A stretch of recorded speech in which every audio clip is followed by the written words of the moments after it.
جس انسان نے قرآن کی حرام کردہ چیزوں کو اپنے لیے حلال ٹھہرا لیا، اس کا قرآن پر کوئی ایمان نہیں ہے، وہ جھوٹا ہے اگر کہتا کہ میرا ایمان ہے قرآن کے اوپر۔ تو یہ تکذیب ہے جو یہود نے کی تھی، ورنہ زبان سے تو انہوں نے کبھی نہیں کہا کہ تورات اللہ کی کتاب نہیں ہے۔ ان کا دعویٰ تو یہی رہا کہ ہم جو ہے اللہ کی کتاب تورات کو ماننے والے ہیں۔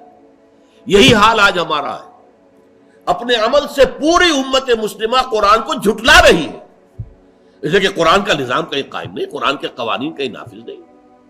تو بئس مثل القوم الذین کذبوا بآیات اللہ، اور اس کے بعد فرمایا واللہ لا یہدی القوم الظالمین، اللہ ایسے ظالموں کو ہدایت نہیں دیتا۔ اس میں ہمیشہ میں نے اضافہ کیا، زبردستی ہدایت نہیں دیتا۔ ایک آدمی ظلم کر رہا ہے، غلطی پر ہے، لیکن یہ کہ اس کے اندر ابھی اگر مادہ باقی ہے کہ حق کو سمجھے اور قبول کرے تو اللہ اس کو ہدایت دے دے گا۔ اس کے معنی یہ نہیں ہے کہ کوئی ظالم ہو، مشرک ہو، کافر ہو تو اللہ اسے ہدایت نہیں دے گا، نہیں۔